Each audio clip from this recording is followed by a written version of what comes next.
ഇന്ന് ഞാൻ പരിചയപ്പെടുത്തുന്നത് സോഷ്യൽ മീഡിയയിൽ തരംഗമായിക്കൊണ്ടിരിക്കുന്ന അനുപാൽ കിച്ചുവിനെയും മാനസിയെയുമാണ്. പഴമയെയും ഒപ്പം പുതുമയെയും ഒപ്പം കൊണ്ടുപോകുന്ന കലാകാരനാണ് അനുപാൽ കിച്ചു.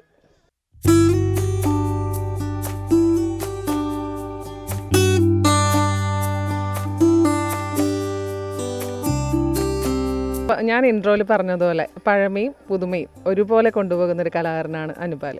അപ്പോൾ ഈ രണ്ട് കാര്യങ്ങളും കൂടി എങ്ങനെയാണ് ചെയ്യുന്നത്? തെയ്യം എന്ന് പറയുന്നത് നമുക്ക് പാരമ്പര്യമായിട്ട് കിട്ടിയിട്ടുള്ള ഒരു കുലത്തൊഴിലാണ്. നേരെ റീലിലേക്ക് വരുന്നതാണെങ്കിൽ അതിൻ്റെ ഒരു പാഷനാണ്, ഞാൻ ഇഷ്ടത്തോടെ ചെയ്യുന്നൊരു കാര്യമാണ്. രണ്ടും ഒരേപോലെ കൊണ്ടുപോലെ കുറച്ച് ടാസ്ക്കാണ്, എന്നാലും മാനേജ് ചെയ്ത് ഇങ്ങനെ പോയിക്കൊണ്ടിരിക്കുന്നത്. അപ്പോൾ ഒന്നാമത് ഈ തെയ്യം എന്ന് പറയുന്ന സമയത്ത് നമുക്ക് ഫുൾ ടൈം അതിൽ എൻഗേജ്ഡ് ആയിരിക്കും, രാത്രി അല്ലെങ്കിൽ പകൽ മുഴുവൻ അങ്ങനെ. അപ്പോൾ ഈ ഒരു സമയം കണ്ടെത്തുന്നത് എങ്ങനെയാണ്? ശരിക്കും പറഞ്ഞാൽ തെയ്യം സീസൺ എന്ന് പറയുന്നത് പിന്നെ ഒരു 6 മാസക്കാലമായിരിക്കും ഉണ്ടാവല്.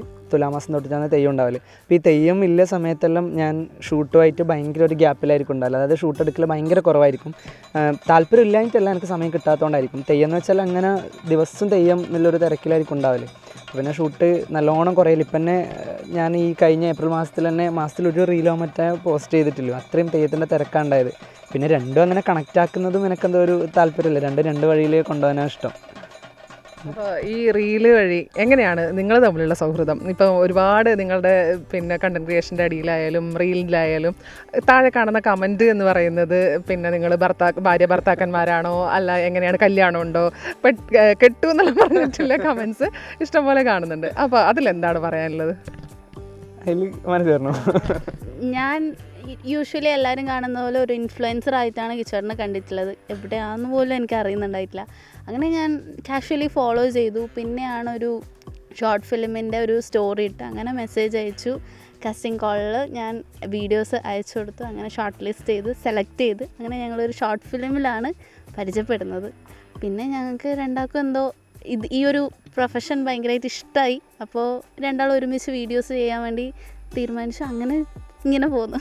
അപ്പോൾ ആ ഒരു കോംബോ എന്ന് പറയുന്നത് അങ്ങനെ ഉണ്ടായതാണ് അല്ലേ? അപ്പോൾ ഈ താഴെ കാണുന്ന കമൻറ്റിന് എന്താണ് ഉത്തരമായിട്ട് പറയാനുള്ളത്? കമൻറ്റിന് സത്യം പറഞ്ഞാൽ നമ്മൾ ഇഷ്ടപ്പെട്ടിട്ടാണ് അവരങ്ങനെ പറയുന്നത്. നമ്മൾ ചെയ്യുന്ന ഓരോ ക്യാരക്ടേഴ്സും. തുളസിത്തറയിൽ വിളക്ക് വെക്കണില്ലേ, സന്ധ്യ ആവാറായല്ലോ.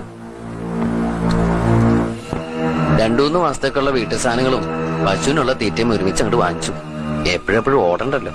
അതെ, 1 മാസം 13 ദിവസവും കഴിയണ വെള്ളിയാഴ്ച കഴിഞ്ഞാൽ പിന്നെ ഇതൊന്നും വാങ്ങിക്കൊടുക്കാൻ പറ്റില്ലല്ലോ. അവര് ആ ഒരു ക്യാരക്ടർ ആയിട്ടല്ല നമ്മളെ കാണാൻ, നമ്മൾ അങ്ങനെയാണെന്നുള്ള രീതിയിലാണ്, അതിലാണ് അവർ അങ്ങനെ ചോദിക്കുന്നത്. ആക്ച്വലി നമ്മൾ നല്ല ഫ്രണ്ട്സാണ്.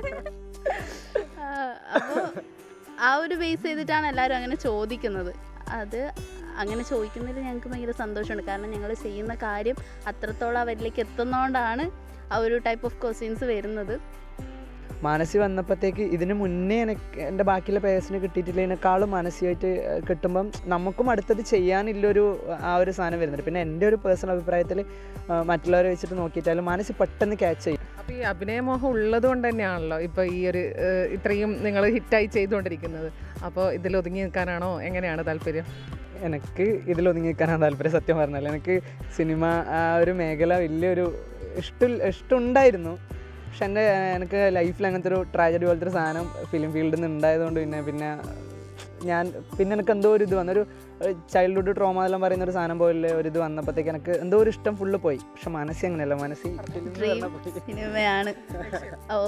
ചെറുതിലെ ഈ കണ്ണാടി നോക്കി അഭിനയിക്കുന്ന, സ്വന്തമായിട്ട് ഡയലോഗ് പറഞ്ഞ് അങ്ങനെ അഭിനയിക്കാൻ ഭയങ്കര ഇഷ്ടമാണ്. പിന്നെയാണ് ഈ മ്യൂസിക്കലിയും ടിക്ടോക്കും കാര്യങ്ങളെല്ലാം വന്നിട്ട് അങ്ങനെ ചെയ്ത് പിന്നെ ഇൻസ്റ്റാഗ്രാമിൽ ഇപ്പോൾ റീൽ ചെയ്യുന്നു. ആൻഡ് അവസാനം സിനിമയിലെത്തണം എന്നാണ് ആഗ്രഹം.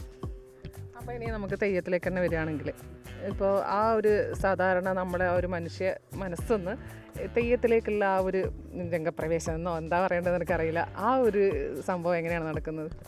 ഇപ്പം എൻ്റെ ഒരു ഇത് പറയുന്നതാണെങ്കിൽ പിന്നെ ചെയ്യുന്നതിനോട് എന്തായാലും നമ്മൾ ഒരു 100% എന്തായാലും കാണിക്കണം. നമ്മിത് വ്രതെല്ലാം എടുത്ത് എന്നാൽ അതിനോടുള്ളൊരു ഇഷ്ടത്തോടെ തന്നെ വേണമെങ്കിൽ പറയാം. നമുക്ക് തെയ്യത്തിനോടൊരു ഇഷ്ടം അല്ലെങ്കിൽ നമുക്ക് കിട്ടുന്ന പോലെ ഏതാണ് അതിനോടൊരു ഇഷ്ടം ഇല്ലാണ്ട് നമ്മളത് ചെയ്തിട്ട് ഒരു കാര്യമില്ല.